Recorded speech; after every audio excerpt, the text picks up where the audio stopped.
ह्या रेसिपीसाठी मला थँक्यू बोलायचं आहे शेफ वरुण इनामदार यांना, कारण त्यांची रेसिपी पाहून मी इन्स्पायर झाले आणि 2 रेसिपींची मी एक रेसिपी तयार केली आणि ती म्हणजे लसूणी पालक पनीरची रेसिपी. पण जेव्हापासून मी ही रेसिपी ट्राय केली तेव्हापासून माझ्या घरी दर आठवड्याला ही भाजी बनतेच. थँक्यू शेफ, कारण रेसिपी खरंच खूप छान आहे. सुरुवात करूया आजच्या ह्या रेसिपीला. साहित्यामध्ये मी हे धणे घेतलेले आहेत. आता हे धणे मी भाजून खलबत्त्यामध्ये कुटून घेणार आहे. हा मी 1 मोठा चमच बेसन घेतलेला आहे. हा मी लसूण चॉपरमध्ये चांगला बारीक चॉप करून घेतलेला आहे. 1 कांदा जो मी बारीक कापून घेतलेला आहे. हा पनीर घेतलेला आहे आणि ह्या 2 हिरव्या मिरच्या घेतलेल्या आहेत. तर हे आहे आपलं साहित्य. हा पालक मी साफ करून घेतलेला आहे. आता हा पालक मी पाण्यामधून स्वच्छ धुवून घेत आहे. तुम्ही आता अशा प्रकारे देखील पालक बॉईल करून घेऊ शकता किंवा पहिले पाणी बॉईल करायला ठेवा आणि त्यानंतर त्यामध्ये पालक घाला. पण आपल्याला पालक काही जास्त बॉईल करून घ्यायचा नाही आहे.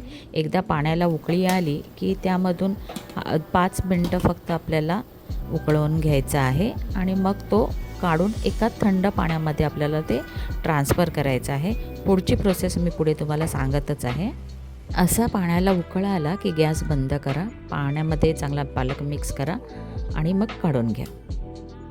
पालक उकडल्यानंतर तो आपल्याला लगेचच बर्फाच्या पाण्यामध्ये ट्रान्सफर करायचा आहे. आपला पालक चांगला थंड झालेला आहे. आता ह्याची आपण प्युरी बनवून घेऊया.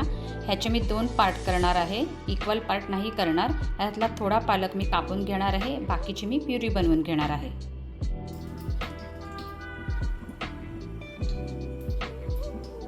पहिले आपण धणे भाजून घेऊया.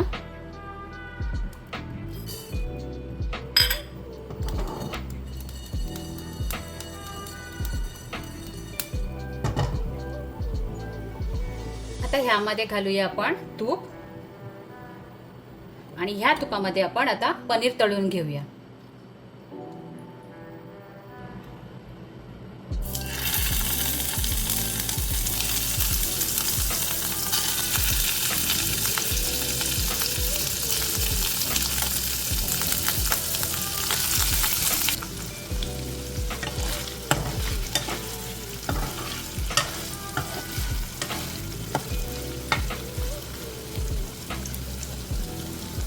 आता हा पनीर आपण एका डिशमध्ये काढून घेऊया.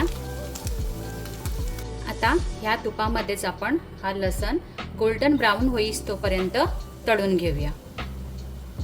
आता तुम्ही अशाऐवजी आपलं जे फोडणीचं भांडं असतं त्यामध्ये देखील ही फोडणी तुम्ही तयार करू शकता.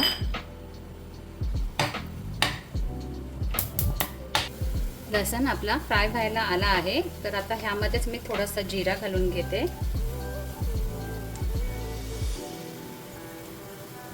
आणि 2 लाल मिर्च. ही झाली आपली फोडणी तयार.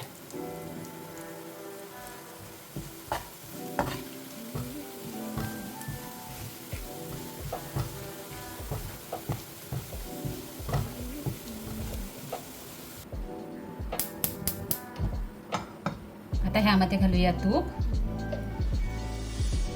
आणि थोडं तेल.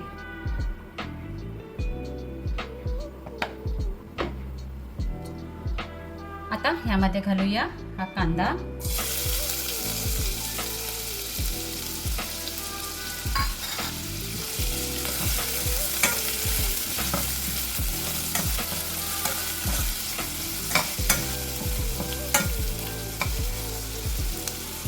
लसूण घालूया. मी जेवढा लसूण घेतला होता त्यातलाच मी थोडा लसूण काढून ठेवला होता.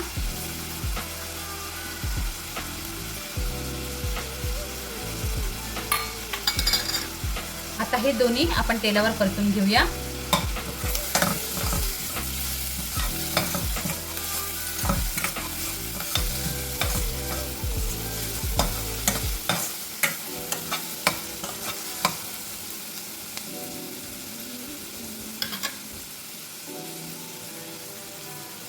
आता ह्यामध्ये घालूया ही हिरवी मिरची.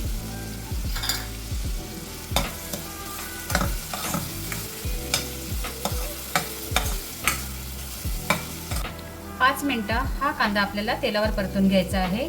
गॅस आपल्याला मध्यम आचेवरच ठेवून द्यायचा आहे.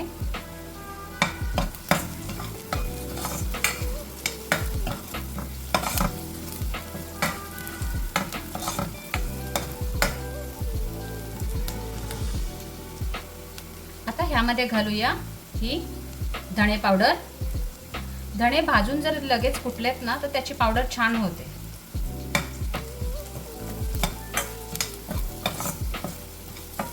आता ह्यामध्ये घालूया 1 चमच हा बेसन. हा देखील आपल्याला चांगला याच्यामध्ये भाजून घ्यायचा आहे. बेसनमुळे आपली ग्रेव्ही ही थोडी घट्ट होऊन जाते.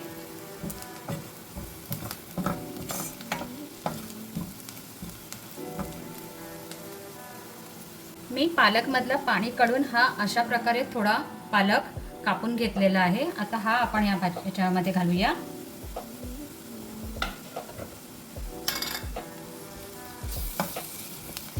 हे सर्व चांगलं मिक्स करून घेऊया.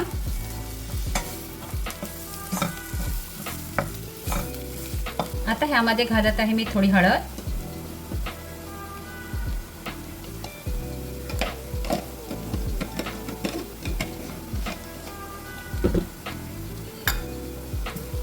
हे सर्व घाटून घेऊया.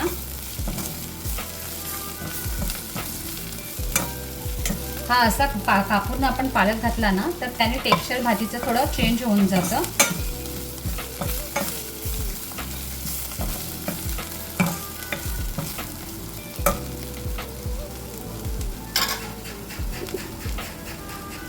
आता ह्यामध्ये घालूया ही पालक प्युरी. तुम्हाला जर पालकचा रंग असा हवा असेल तर जी मी प्रोसेस सांगितली आहे त्याप्रमाणेच करा. पालकचा रंग खूप छान येतो आणि ते पण नॅचरली काही न घालता. आता ह्यामध्ये थोडं पाणी घालूया. आता ही ग्रेव्ही मध्यम आचेवर आपण 5 मिनिटं शिजवून घेऊया. आता ह्यामध्ये घालूया हा पनीर.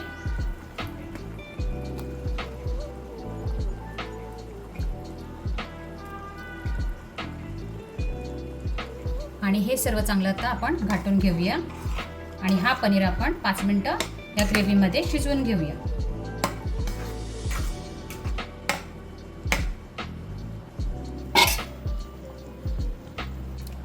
आता ह्यामध्ये घालूया चवीप्रमाणे मीठ.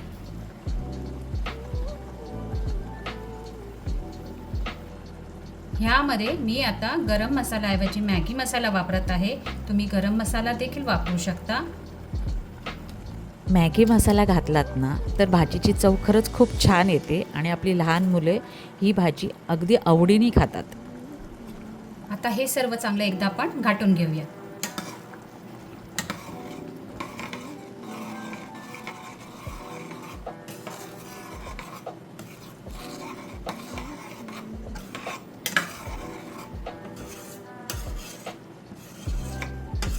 आता ह्यामध्ये घालूया जी आपण फोडणी तयार केलेली आहे ती घालूया.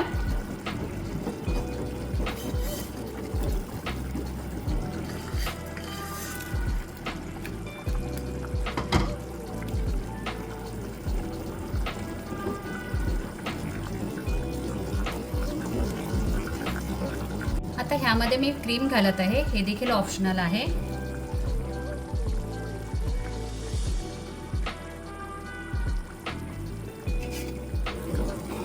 ही रेसिपी दिसायला जेवढी छान आहे त्यापेक्षा चवीला खूप खूप छान आहे. तर ही रेसिपी तुम्ही एकदा नक्की ट्राय करा. आणि आपली आजची ही रेसिपी तुम्हाला जर आवडली असेल तर आपल्या व्हिडिओला लाईक करायला आणि चॅनलला सबस्क्राईब करायला विसरू नका. थँक्यू.